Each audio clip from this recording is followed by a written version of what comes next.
Welcome back to another episode of the Men on Form podcast. I am your host today, Michael Hilton, and I am here with my friend Sachin. How you doing, my friend? I'm good, brother. Thanks for having me. Oh, you're welcome, man. You're welcome. Listen, look, I'm going to be honest with you. We had a little chat before the podcast started. So I get a message from a guy called Jason Goldberg. He was on our show last season. I get this message through and he said, man, you've got to reach out to this guy. You've got to have this guy on your podcast. His story's fucking crazy. It's like, and he started sharing this story with me. And I'm like, man, this, like all this stuff, sharing me all this stuff that happened, like with this woman and being manipulated and being tortured and all this. And I was like, man, like, fucking hell, that sounds crazy. I'll have to connect with this guy. Anyway, he connected us and we was already connected. We'd recently just connected, hadn't we? I think it was from Facebook. We'd been connected, and then we started talking. You sent me your video, which I'm going to put in the show notes of the podcast so people can watch it as well. It's an hour-long video, well worth a watch. Man, I got your story's fucking crazy, man. It's crazy. Like it just blew me away. I was just sitting there watching it. I was like, man, it's fucking crazy. So look, I'm really looking forward to this conversation having you here, man. Really looking forward to that. Yeah, I appreciate it, man. And you know, it's really interesting. Like I was saying earlier, I posted this video last year and I just kind of forgot about it. And it happened so long ago.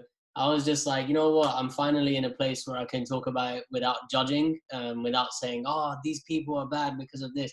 It was just more like, I want to share it because I know other guys are going through some of this stuff. Other women are going through some of this stuff. So if it's out there, it's out there. And then I kind of just forgot about it. And then, mutual friends started watching it and sharing it around. And now I've been encouraged to like share more because a lot of people have been hit by what I've been talking about. Fucking hell, man. Like, it is the truth. Like, with the new season of Men on Form, me and Clive were kind of like, we're not, because last season we was interviewing a lot of people and was like, yeah, we're going to cut back on that and not do it. Maybe if someone pops up that's intriguing or interesting, we'll interview them. And when Jason kind of reached out and I saw your story, I said to Clive, I said, man, we've got to have this guy on the podcast. This is intriguing and interesting, this story, man. So, you know, so let's kick it off, man. So tell us a little bit about yourself, Sachin. Like, tell us a bit about your story and what's got you to this place now, man. Yeah, so the short version is like in the last couple of years, well, I finished university in 2014.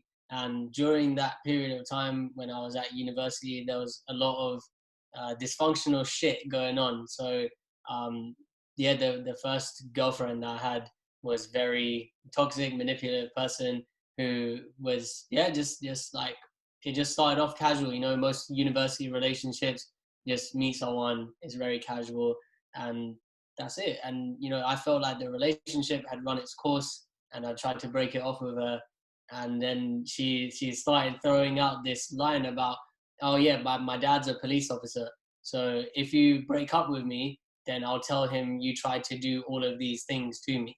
And this whole like Me Too thing, she was like, yeah, I'll tell him you tried to rape me, I'll tell him you tried to hit me, all of this stuff. And I was like, whoa.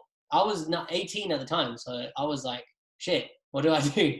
So I got scared, and I was just like, okay, I'll play ball. So for like a few years, three years or so, this manipulation was happening, and it was a traumatic time. I was getting drugged a lot, sexual assaults. Like she would bring people to the apartment where I was staying, and like I would be drugged, couldn't do anything to stop anything from happening, taking videos of me and like sending them around to people saying, yeah, he's gay and all this weird stuff. And in my last year of uni, I met this, so all of that stuff broke off. She decided to leave me alone for whatever reason. And I met this other girl who was just a regular, just normal, nice person. And it's because I was with her that I was able to see like, oh, not everyone is weird like that. So I had like a normal relationship, and that really like gave me something to live for. I'd been trying to kill myself for a bunch of times throughout that university time, because I thought that was the only way out of this whole blackmail situation. And when I met her, it was it gave me a reason not to hate myself or to hate life. And then I finished university. That stuff kind of like put it behind me a little bit. but I was drinking alcohol and smoking weed every single day for at least a year. And yeah, I was just being a bum after university. I just play PlayStation every day and get high. And I'm Indian, right? So my parents weren't having it. They were like, "Hey, get a job." So I started working in a bank, and yeah, just dude, it was not for me. I usually get fired from jobs around 3 months. So the 3 month mark is, the 3 month mark is approaching, and my manager's like, "Sachin, why are you here?" I'm like, "Man, I don't even know why I'm here either." So I took like a really radical decision. Started finding out about these entrepreneurship YouTube channels, spirituality. I started learning these things, and it just clicked for me. Like I'm I'm being a victim of life, and so I'm expressing it through seeking distraction, PlayStation, alcohol, weed, nights out, all this stuff. So I just decided to make a complete switch, do a 180. So I cut off all of my friends and family except for my parents and my brother. I quit the job, and I took a job doing like admin work, and I just decided to start from scratch. And I went into voluntary isolation. So this time that we're in right now is not a big deal for me. I've done this for almost 3 years. I was in voluntary isolation. No friends, no girlfriend, no, like literally no contact with anyone except for people I was trying to learn from. And yeah, it helped me to sort myself out. I stopped drinking, I stopped smoking, I stopped doing a lot of the things that I used to do, stopped playing PlayStation, and I went on this crazy like healing journey. Just I started remembering getting sexually abused when I was a kid, started remembering all of this stuff that happened at university, and I just realized like I've been repressing all of this stuff, and it's trying to find a way out through my behavior. So when I stopped, it all came back. I went to therapy, didn't work for me. It felt like I just was going there to whinge about stuff, and I didn't feel like it was helpful. So yeah, I just went on this journey, started sharing what I was learning online. People started resonating with it. Someone asked me if I was a life coach. I said I didn't even know what it was back then. So I looked into it. I did a course. I coached over 100 people for free in 2017. And I was like, this is something I want to do. And yeah, 2018 I went full time, and now yeah, I've been running my coaching business for about almost 4 years now. So that's like the nutshell of what's been happening. Yeah, man, like, when you watch your story on YouTube, there's definitely a lot more juice in that story than that, man. But obviously, like, we'll post a link for that so you get into it. Obviously, we're going to talk a little bit about it, man, because I think watching your story and really seeing what happened to you, like this journey you went from. Now, like, even myself, I'm sitting there and I'm watching this and I'm like, how the fuck does a man let that happen? Not in this kind of sense like, oh, you're a pussy, you're a wimp. And I'm like, how the fuck, like, did this happen? How did you let this happen? Because like you said, you had the woman manipulating you. You had this woman doing all this crazy shit. Like, how was you as an 18-year-old kid? How was you? Was there a lack of confidence? Obviously that what happened to you specifically must have kicked your confidence in the balls, man. But like, over that period of time, like leading up to that, was you just kind of a shy kid and, struggled to kind of stand up for yourself or anything like that, man? Yeah, kind of like, Yeah. I wasn't great with talking to women. But one thing I realized is like before I met that person, I was really outgoing. Like I was loud. I'm still loud now. I've got a big mouth. I love to talk, in case you haven't realized. Oh, me too, man. Me too. Yeah, I mean, during that time, that was the first girl I'd ever been with. So I was kind of like really new to relationships. And my dad always used to tell me like, man, you're not emotionally mature enough to handle women yet. So just wait a little while. Don't worry about it. And I was like, yeah, whatever. And then this happened. I was like, yeah, I get what you mean. But I think like before I met this person, yeah, I just used to have such a hard time talking to women. And then I guess like a lot of young men have this thing where it's like, I just need a girlfriend and then everything will be all right. And I had that and things got worse. So I realized it wasn't true and I didn't really want to face it. Yeah, man. we go. You saying that we go for that stage, don't we? It's kind of like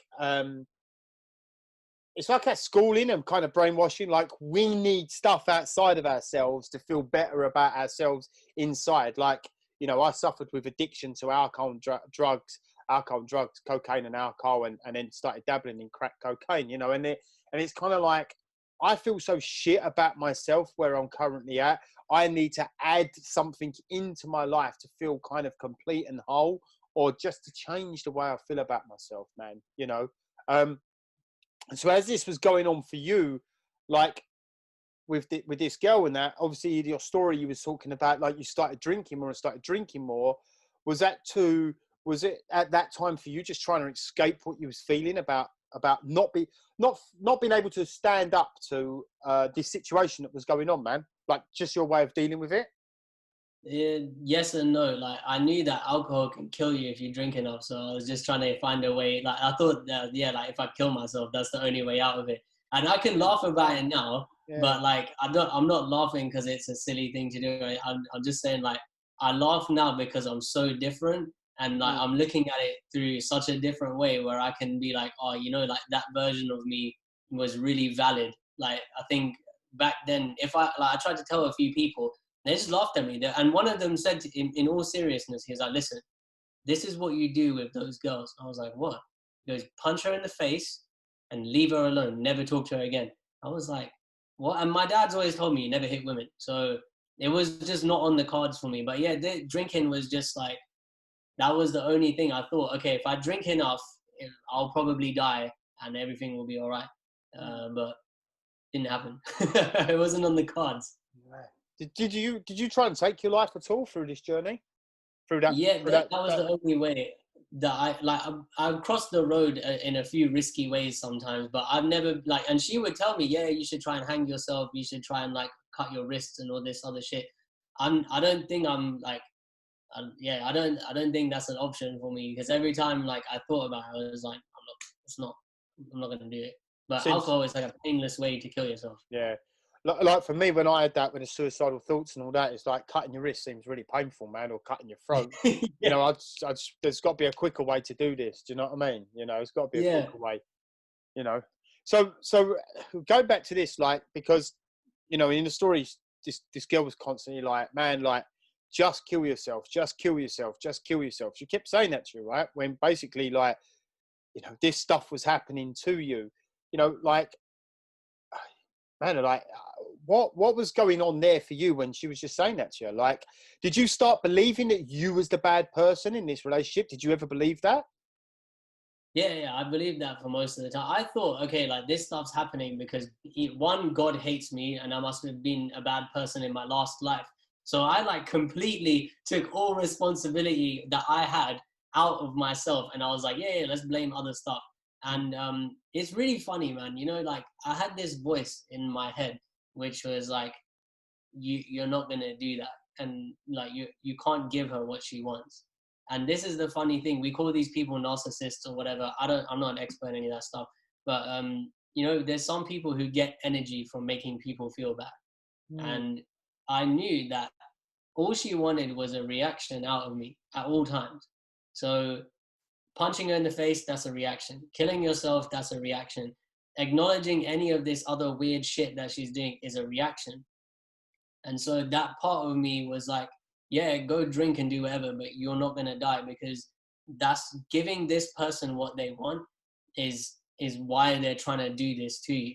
And it's only like now looking back at it, like when I stopped giving her reactions, she just left me alone. And you know, there's so many words for these types of people. I'm not like I don't care about the labels. I just see it as like, you know, if you're seeking your validation from outside of you, or you're seeking anything outside of yourself, like this person, as soon as she stopped receiving anything from me, she left me alone.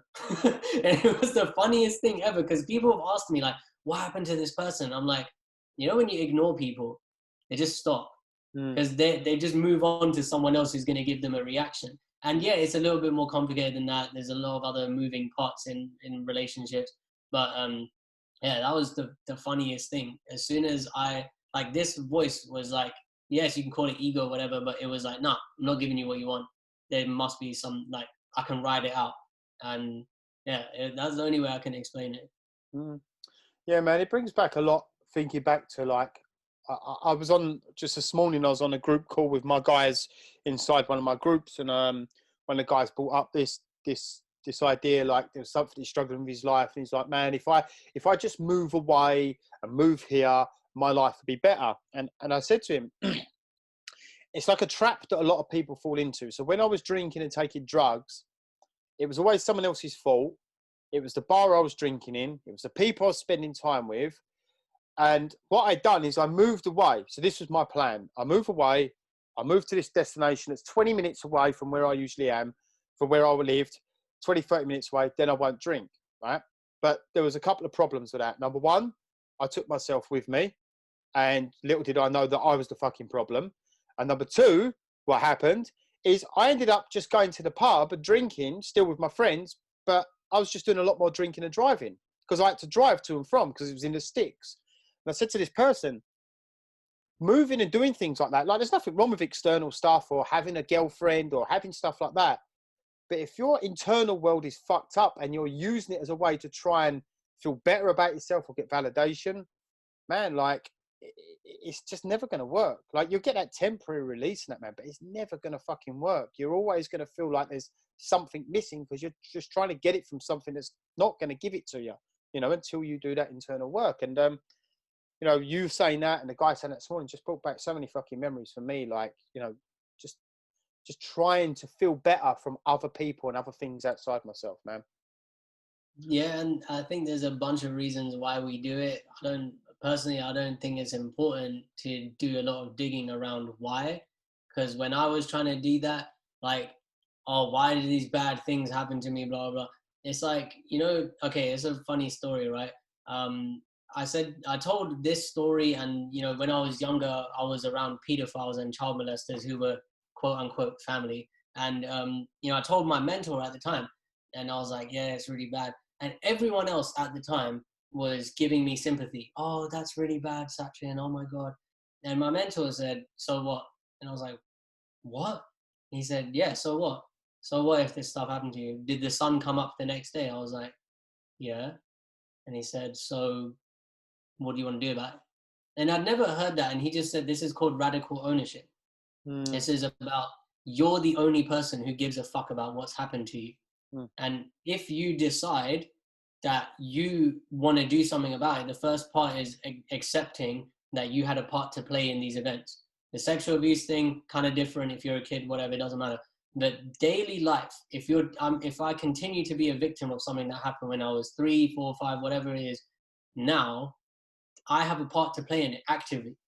Same thing with this relationship with this girl. I told him, and he was like, what did you do to either enable it, to create it, to carry on letting it happen? What did you do? And I was like, well, I didn't do anything. He goes, yeah, well, indecision is still a decision. And this thing of like, it's not popular. Most of the things I say are really unpopular, and a lot of people get very upset when I open my mouth. That's cool. I'm okay with that. And it's just because I took this concept of radical ownership to the extreme. I just decided, like, there's no more the blame is outside of me. There's no such thing as it's someone else's fault. And I was depressed for a long time. I was having flashbacks about this shit. I wasn't able to talk to people. So many problems. And when I went to like the therapy thing, they just said to me, yeah, you have PTSD, you have bipolar, you have depression. Yeah, they just threw a bunch of labels at me. And I just chose to say, okay, you know what? It's my fault. If I have these things, I'll own it. I'll say, yes, I have a part to play in it today. So what I'm going to do is take radical ownership and start changing everything about the way I live. And as soon as I did that, like 80% of my symptoms went away within a few months because I just changed everything about the way I was living. 100%, man. Radical, mate, like radical ownership. That's always you know, for me, working with the guys in my group, that is always the first step we work on. Ownership and responsibility. I done a post yesterday and I was just getting it up. I put it on my Facebook page and I'm like you. I say things and it does upset people. But, you know, like for me with all this sort of stuff where we're at is I talk as how I like people to talk to me, right? And I put a post up and it says, You don't deserve to feel good about yourself. That shit is earned. If you don't earn it, you don't fucking deserve it. End of, right? And I upset a few people. There's like, oh, that's not very kind and things like that. And it's like, when I was at that place where you was, where the drinking was always someone else's fault, all the fuck ups, all the depression, anxiety that I was suffering from, and I burnt my business to the ground and almost burnt my marriage to the ground, it was always someone else's fault. Until my mentor said to me, no, it's your fault. You're responsible for that. What the fuck are you going to do something different about it? And it's kind of like, I went through this time like you, man. It's like, I felt entitled, like I should feel good, or I should have confidence, or my business shouldn't have gone down, or I shouldn't be suffering with anxiety and stress. And it's like all this entitlement and no responsibility, just blaming others, right? But what I've learned over time, if you want to feel good about yourself, you've got to fucking work hard at that. If you want a good relationship, you've got to work hard at that. You want to be a good father, you've got to work at that. You want to be a good person, you've got to work at it, man. And totally, man, radical ownership, man. I love that, man. I love that. Go on, sorry, go on. That just to touch on what you just said, bro, like that feeling that comes with feeling good about yourself. I'll give you, like we were talking about Wes Watson last time we spoke, right? Yeah. Bro, I tracked my macros now. This is the 5th week.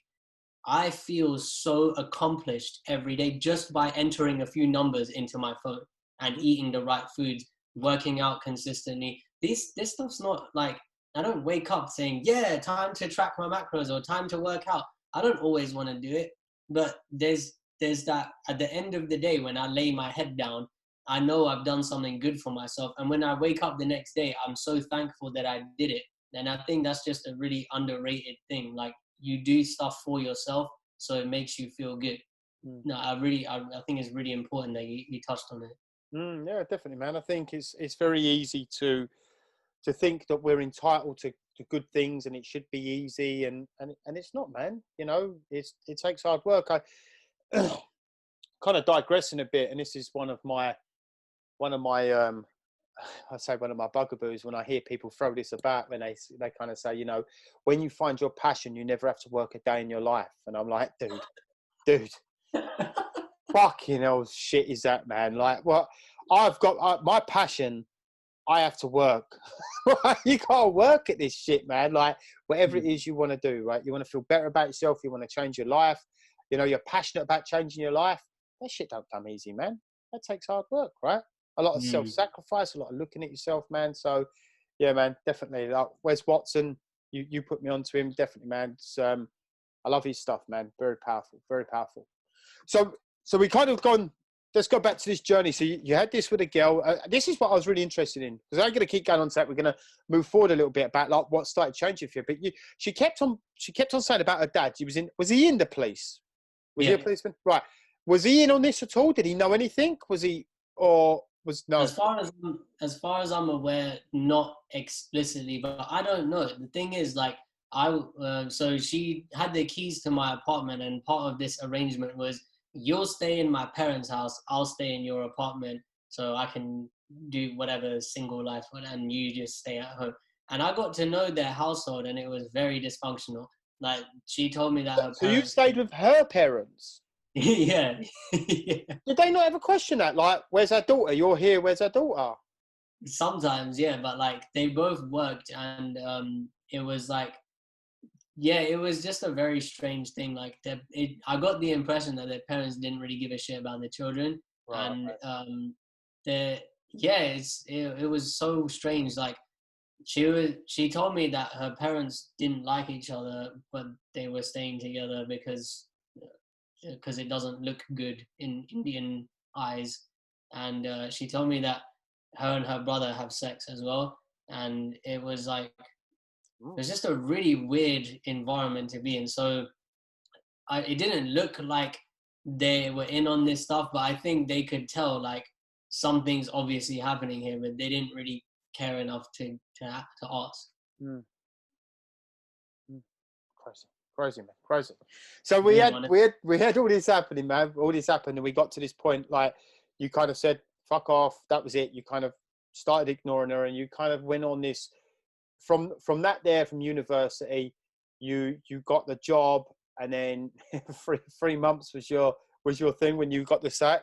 So tell us about this. Like, you got to this point where what you would say, right? So playing a victim, right? Because obviously to take extreme ownership, which you fucking love, by the way, man. You know, like here's a thing with extreme ownership, what people don't understand.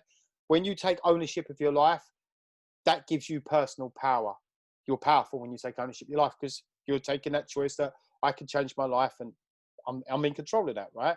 When it's everyone else has got to change, it's giving your power away, right, man? So you've got to this point, personal power. Like, tell us about this journey where you just spent 3 years isolated, man. Tell us about that. Yeah, it was funny. So I'll show you real quick. Up here, you can see that there's some books over here. These are all the journals that I filled up over that 3-year period. Just like notepads, journals, just and, me like. and you're supposed to have that bookshelf behind you, so you can show everyone of how many books you've read when we're doing this video. There's hardly any books on it. I just listen to books. I don't even read anymore. You know, like I just set out like. I watched a lot of content about successful people, and they all had one thing in common. They had like a focus. They had an obsession. They had something that they wanted really badly. At that time, I didn't give a shit about building a business or any. I just wanted my health right because my mind was such a diseased place to be in. I would have these like horrible thoughts. I would have like migraines where it feels like someone's trying to pull my eye out of my head. I would have a really like hard time just doing normal stuff. Like normal, like for example, going to post a letter in the letterbox, right? I'm physically able. There's nothing wrong with me physically.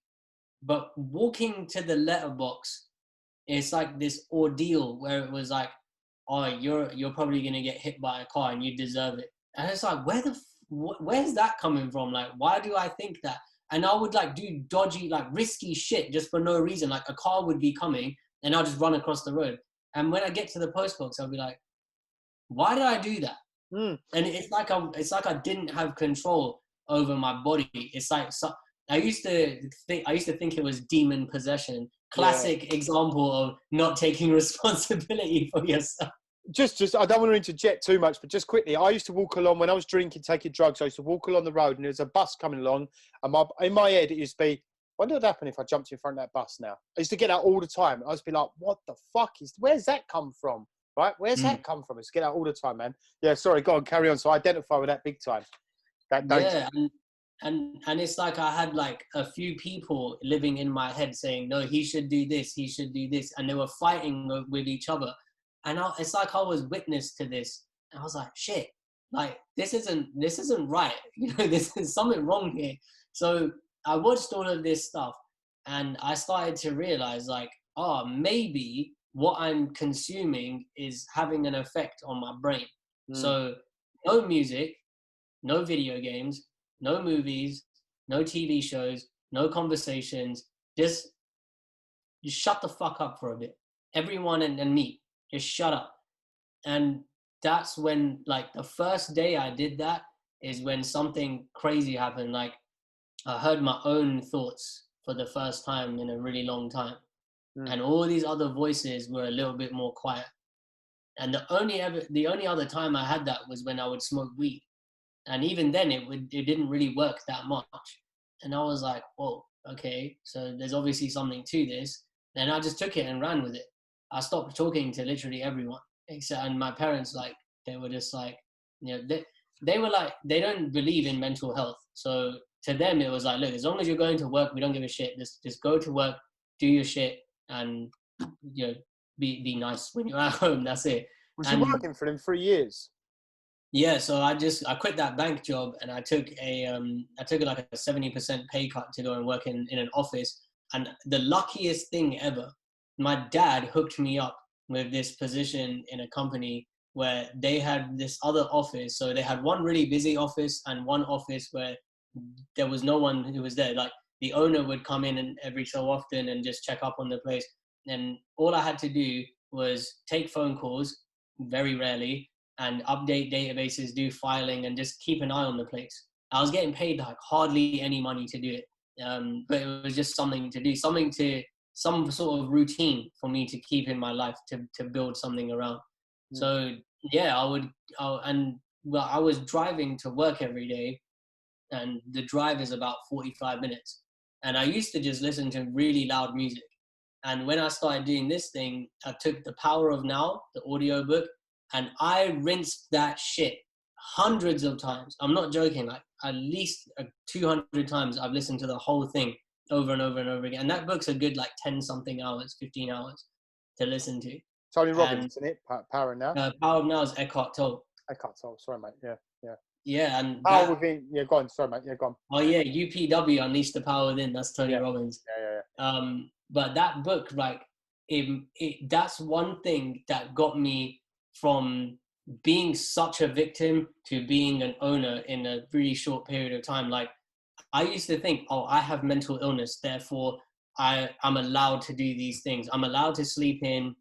I'm allowed to be a dick to everyone around me. I'm allowed to not have responsibilities. I'm allowed to do drugs. I'm allowed to distract myself. I just used to think that, and I'm not saying everyone who identifies with mental illness has this. I'm saying for me personally, it's like my get out of jail free card. Oh, I've got anxiety, so, give me special treatment. The world doesn't give a fuck about you, about special treatment. What the fuck is that? So, like, when I heard what Eckhart Tolle was saying, he doesn't talk like us, right? He's got a really fucking boring voice. And he's like, he talks slow and he's really like giving you some high level spiritual shit.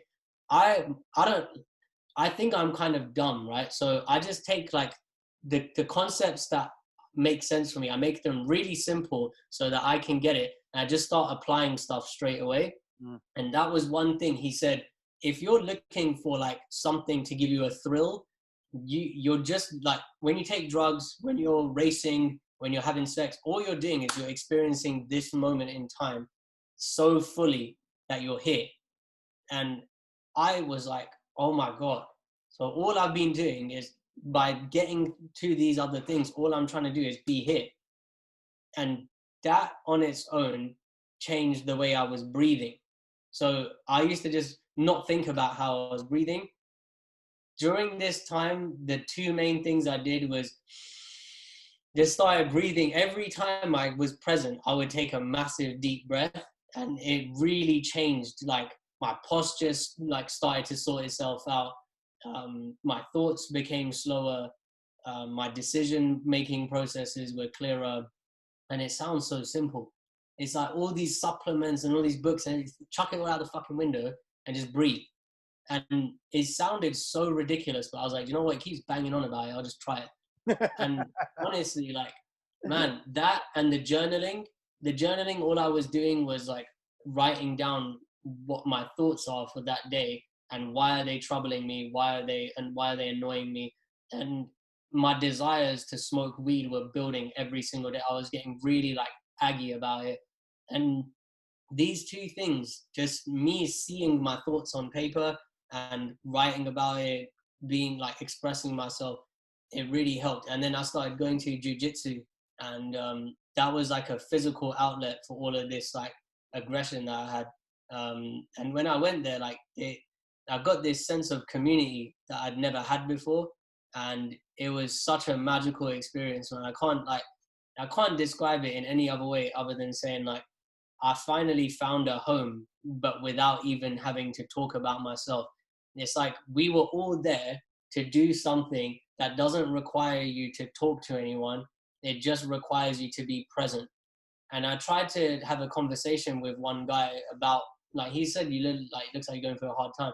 And I tried to talk to him about it, and he was like, man, you know what? Like, you don't need to tell me about it. Just be here and enjoy being part of the group. Man, that was just, I think for all men, sport, physical outlet, something is so important, because all of this, like, I had revengeful desires in my head, like, I'm gonna kill these people, and all of that went out the window after a few months, and I became so chilled out. Man, like, I say this to guys all the time, like, like there's we won't go into it, but like there's this big thing, isn't there? This big movement about making men and women equal, and dumbing down masculinity. And I went to a talk before about masculinity, and they were talking about eradicating toxic masculinity, which is dominance, aggression, winning and all that kind of stuff. And I'm like, I spoke up and I said, look, I said, it's not about trying to eradicate that from men, because you ain't ever going to fucking eradicate that from men. It's in our DNA to do that, right? We get competitive, and that's good. It's healthy, right?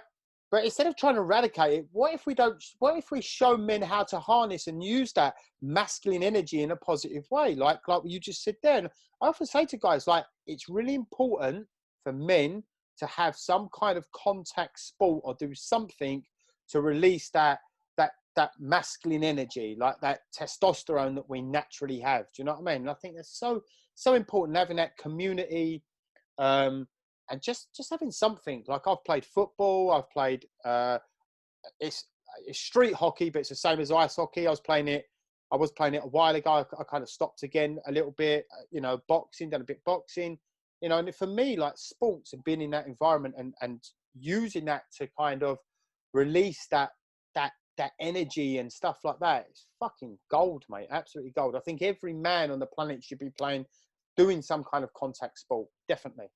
Because if you think back to our Paleolithic times or whatever, man, like, we were fighting tribes or fighting lions and tigers, right? We had to have that aggression and anger.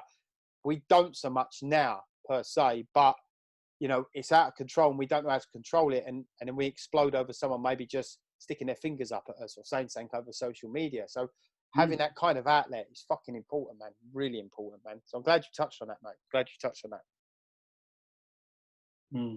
There's a part of the day and age that we live in right now. Everyone is trying not to offend people. Let's make this a safe space. The world is not a safe space. Like, the world, like, if you're naive about things and you try and be, I'm not trying to ruffle any feathers or anything, and you think that's going to be what helps you make it through life, that's how you die. Like, you've just basically washed away all of your personality and everything that makes you you. And that's what I had done in the beginning. I would try and adapt to the situations I was in, trying to be accepted and all that. All it makes you do is forget. You're easily forgettable. And I think for men, like, when you, I don't like using this word, but when you harness your energy, because it can sound really like ooh woo woo, but harnessing energy, like we were talking about doing sports, like using what you've been given. Yeah, exactly. Channeling it into something positive, right? So I draw, I make videos, I have a business, I do sports. Like, these things help me when I lay down in the evening and I go to sleep.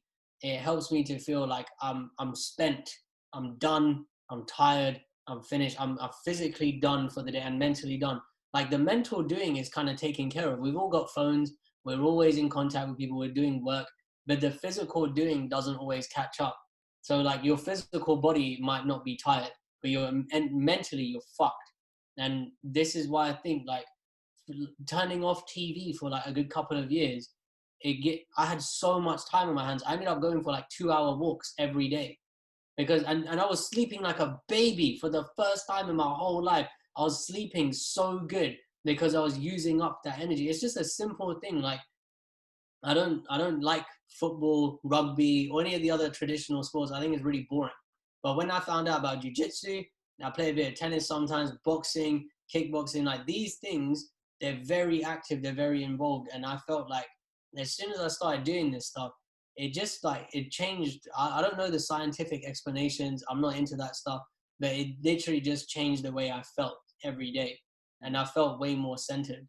Yeah, definitely, man. Definitely, totally. I think it's very important, man. Very important. So we're going back to that 3 years. You kind of, in that 3 years, you found jiu-jitsu, right? You was going to places, and tell us about like when you started getting mentors, or because you said you was only talking to people that kind of resonated with, had the life maybe you wanted or changed your life. Tell us a little bit more about that, man.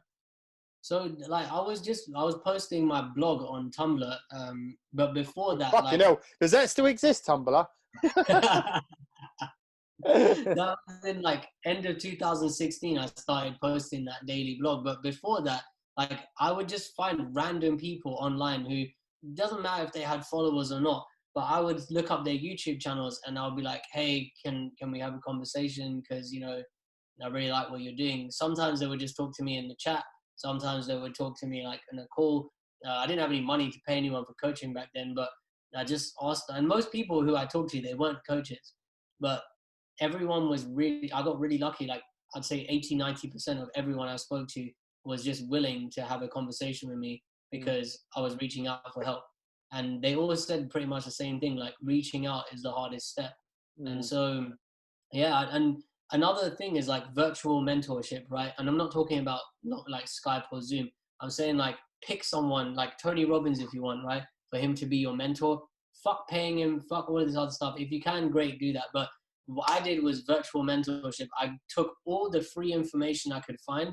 I made loads of playlists on YouTube and I just rinsed and repeat. Even at night, I would put my phone on like the lowest volume setting possible and I would have it in my ear while I was sleeping and I would wake up feeling better. With Tony, with a few other people, like their life advice was hitting me.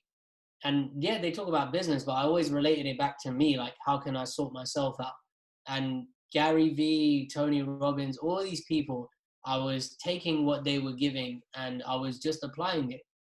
So Tony said one thing about when you wake up in the morning, you can do affirmations. Bro, I don't do it now. I don't think I don't really like it. It's not something that resonates with me. But you know, back then I was like, fuck it, I'll try it. Tried it for 30 days, didn't really do much. So I just dropped it. And then like I would do that regularly. Like I would pick up a new thing to try. And I gave myself, I said, look, if it takes me 10 years to stop having this mental crisis in my mind every day, I'm willing to do that. I'm willing to fuck off all ideas of progress. And I'm just wanting to work on my health. And I think that's why like in such a short period of time, I had a massive turnaround. Nice, man. So we come through this part here. So who was like, when was it? Because you said you coached 100 people for free in 2017. Who was like your first coach? Who was the first person you kind of reached out to? So when I worked with, sorry, go on, man. Worked with, yeah. Yeah. When I found out about coaching, like someone asked me, "Are you a life coach?" And I said no.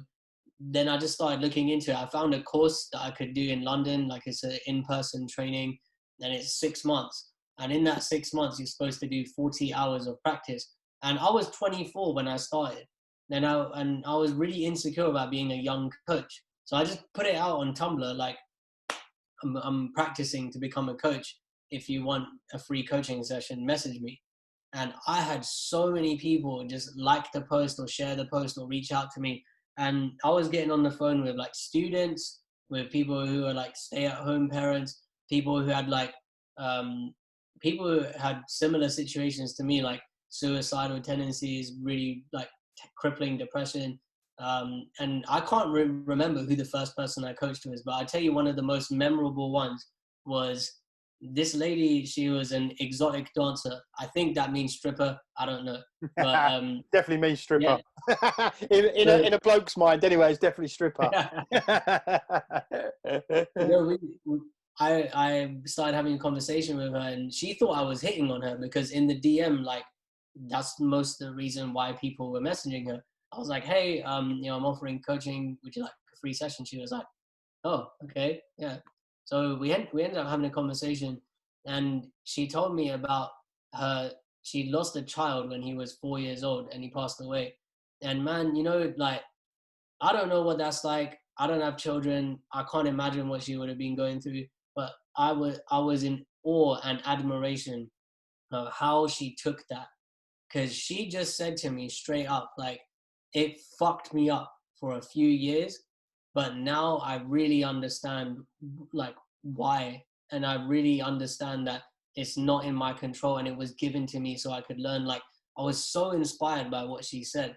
And I that was one of the times where all I did as a coach was just listen, and I just held space for her to talk it through. And she was saying how the relationship she has with her partner is a bit it's wobbly after that, but it's brought them closer over time.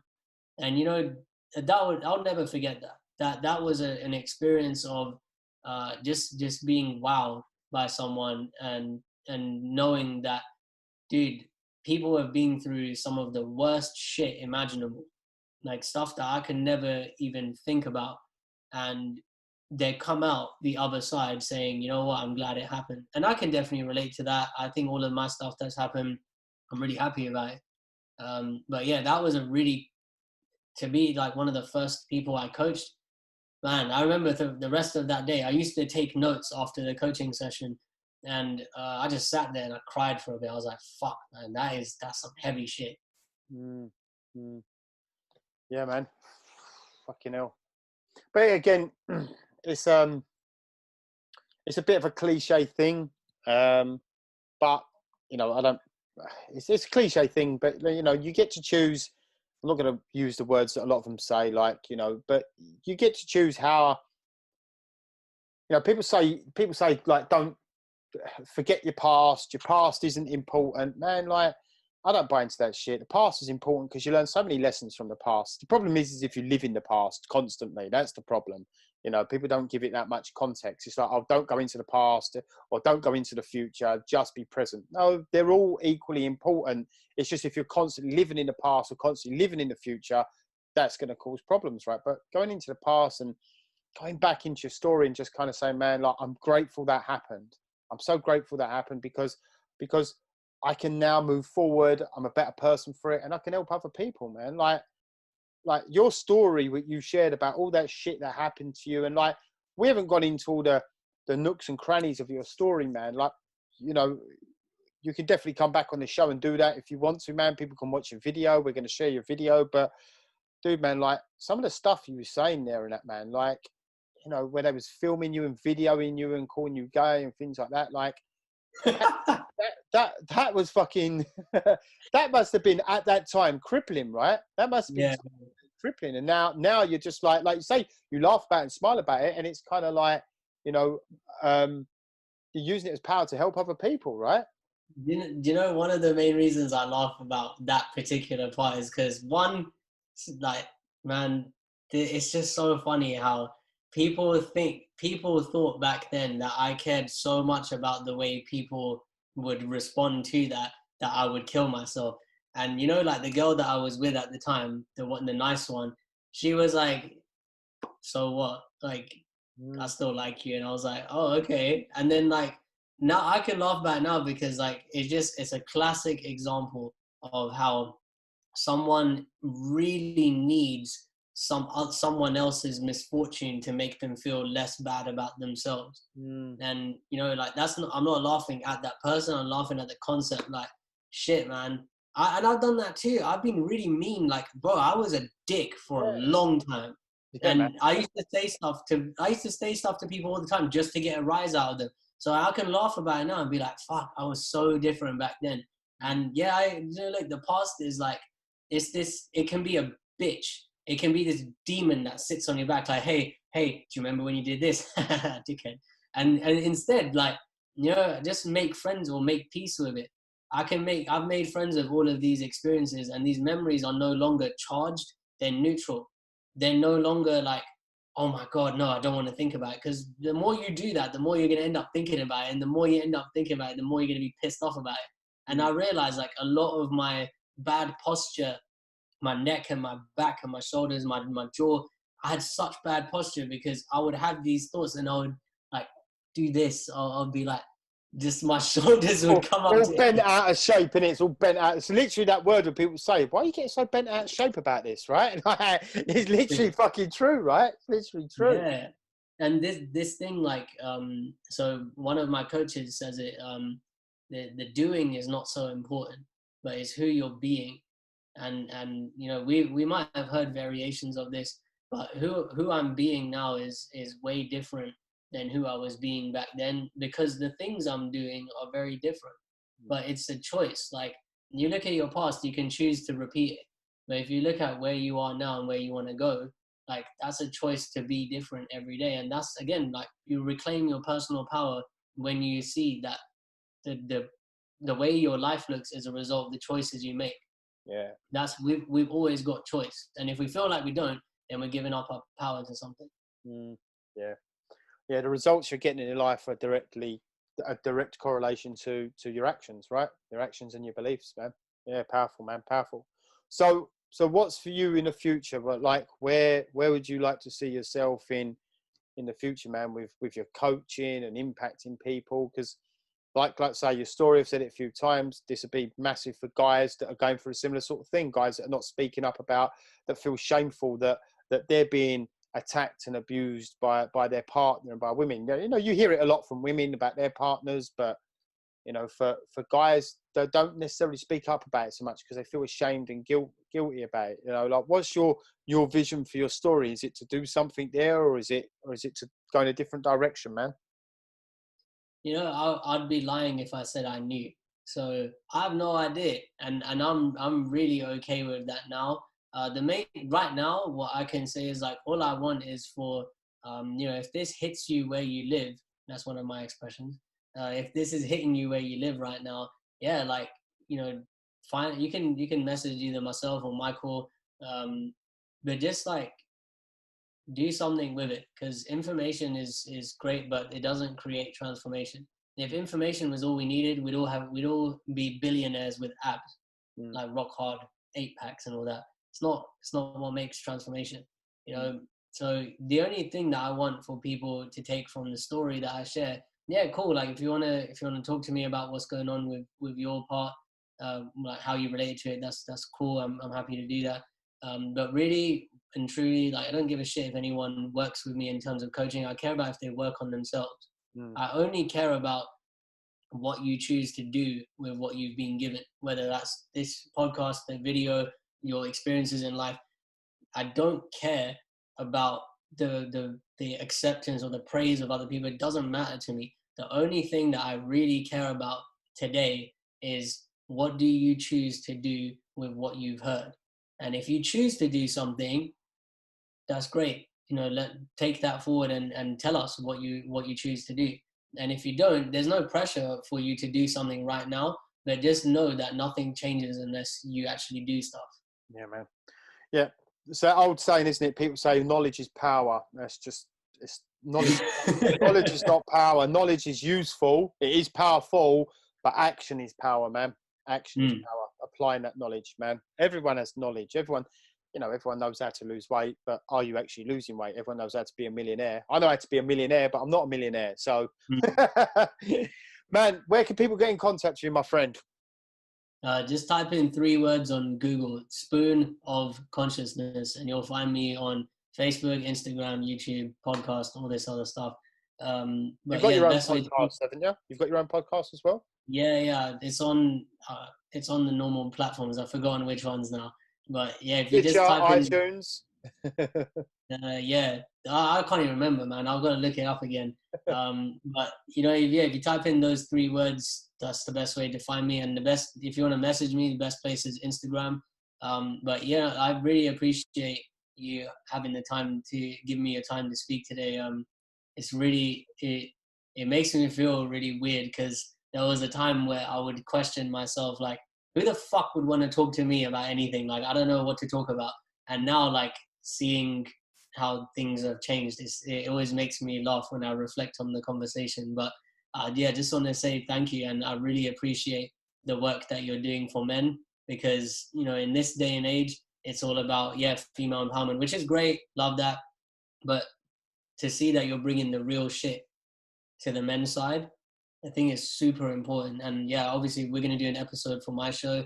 I'm really looking forward to it. But thank you, man. I really appreciate it. You're welcome, man. It's been a pleasure having you on here. I've got a quick question. The name of your thing, what was it again? Sorry, Spoon of Consciousness. Where did that come from, man? I'm curious to know. Spoon of Consciousness. So I live my life by one of the rules is done is better than perfect, right? So when I started my blog and I started all this stuff, me and my brother were sitting in a room. He's on one side and I'm on the other, and there's like a wall in between, so you can't really hear each other that well, but I was just shouting over. And I was trying to figure out a name, and I said, look, I know I want consciousness in there, but I don't know what it will be. And he was like, okay, we'll just think about it for a bit. And then I shouted to the other room, what about room of consciousness? Like, you come into the room, and he thought I said spoon. I said, you know what, fuck it, that sounds even better, let's just go with it. A little spoon of consciousness. I love it, man. I love it. My friend, it's been great to have you on here, man. Look forward to, inviting you back on again, man. Whenever you want to, man, it'd be great to share, go a bit deeper into your story, man. And, but yeah, dude, man, loved it. Excellent. And we'll catch you on the other side, my friend. Appreciate you, brother. Thank you.